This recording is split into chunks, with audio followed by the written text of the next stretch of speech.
Welcome to Techie Housewife. Today I would like to talk to you about Anbernic's RG280M.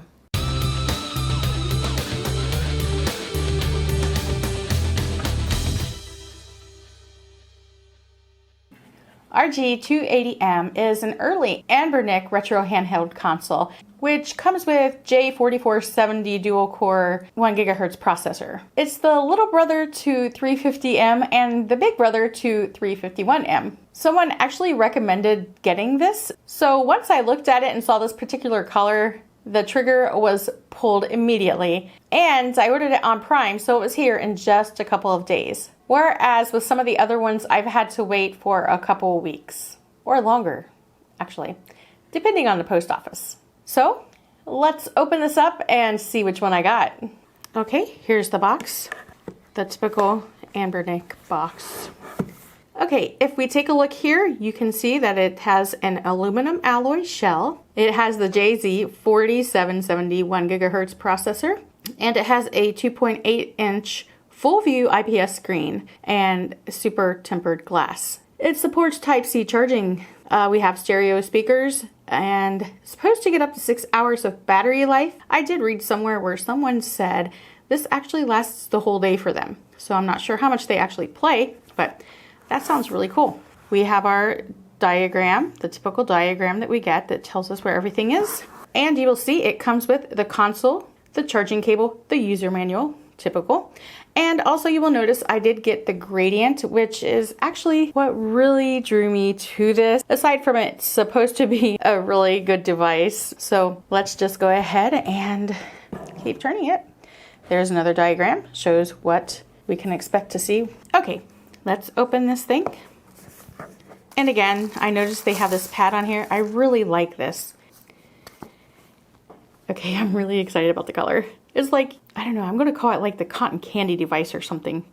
Or, you know, I don't know if any of you have ever had that old time taffy that you could get at certain candy stores in tourist areas. If you remember, it's about this wide and it's super long and it's really tasty, but it looks exactly like that.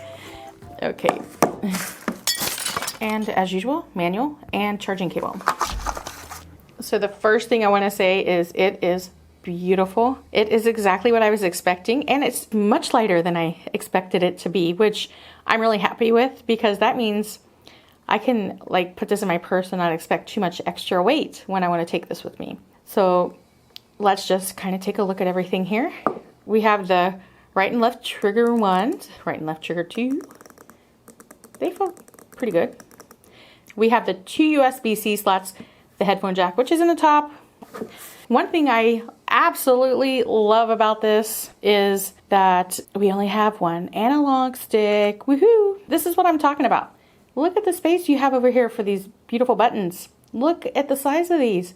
They are perfect. Come on, people. This is what I want. Okay, since we're looking at the power button, I'm going to turn it on.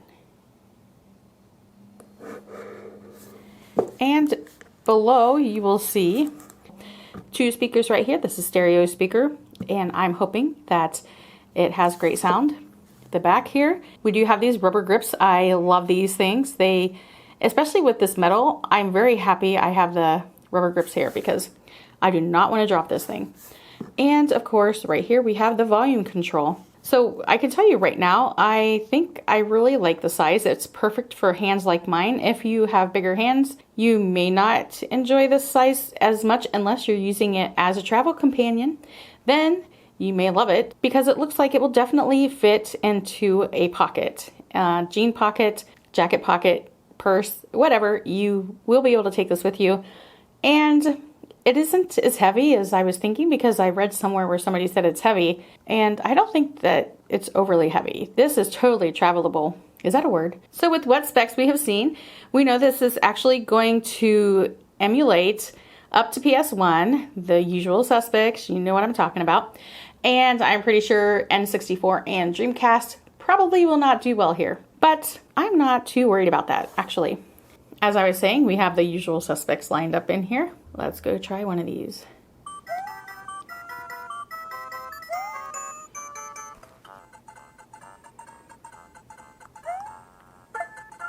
No purse.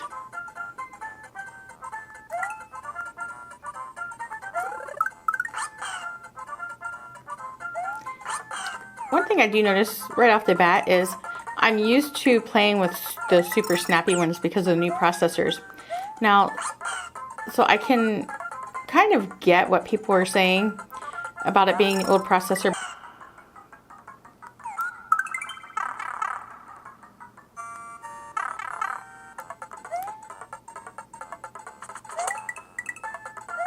I do love these buttons. I love the feel of the D-pad. I love the feel of the buttons. The size is so nice. The device, it's small, kind of like chunky, and the material feels really good. Like, it's a great quality material. It feels super durable, actually. I think Anbernic really went for quality on this, the way it's put together, and I really like it.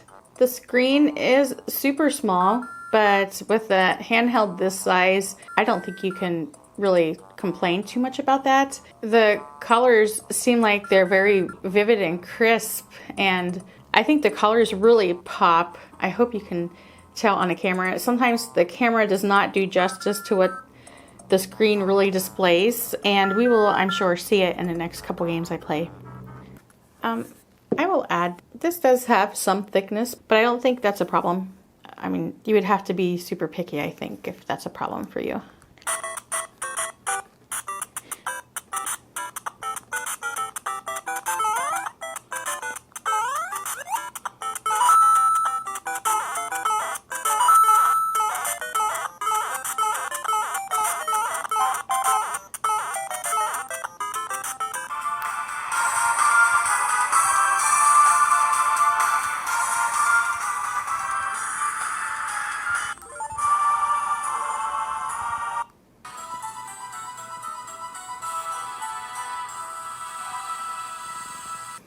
It does display beautifully, I will say that. Button-wise, it fits my fingers perfect. They're not mushy. They bounce back really well. They aren't jiggly.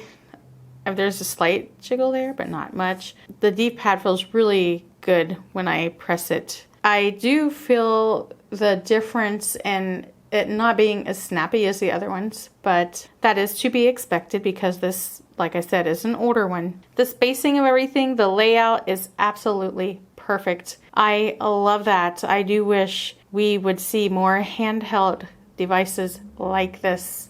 I don't know how well you can hear, but when I push the button, I can tell that I'm really pushing the button because you can hear that click in there. So that is really nice. There's good tension in everything here. Man, these grips are super nice on the back of this.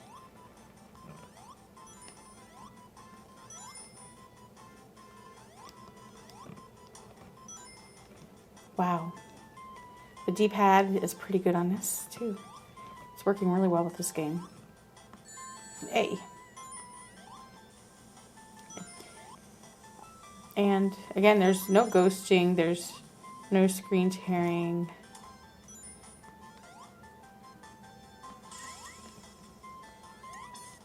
Everything is responding great. It's probably one of the most beautiful devices I think I've seen. I love this gradient. I'm really happy that somebody suggested this, actually. Have to play all my favorites. Wow.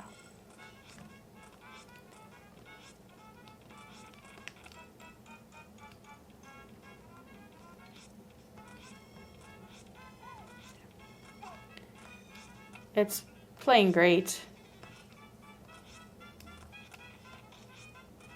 So I'm able to control everything properly. So this is really an enjoyable experience playing with this. And for the age of this device, I wasn't positive that I would enjoy it as much as I am. And aside from the beautiful aesthetics, I really like how it's performing. I am pretty happy with the suggestion of this. Super responsive. Older doesn't necessarily mean that it's not good, because I would rather play this than some of the other ones I have.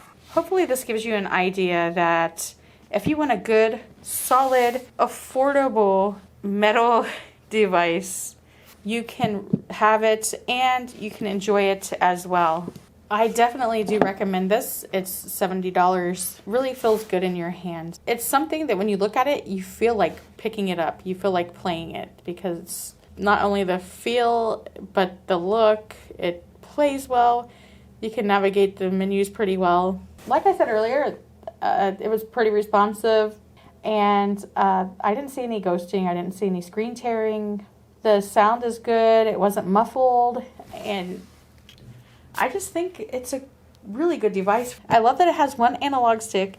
I like the D-pad a lot. It is highly responsive, just like the buttons are. There's good tension in them. They're not loose, and everything is placed perfectly on the device. In my opinion, you may not agree with me, but this is how I like it.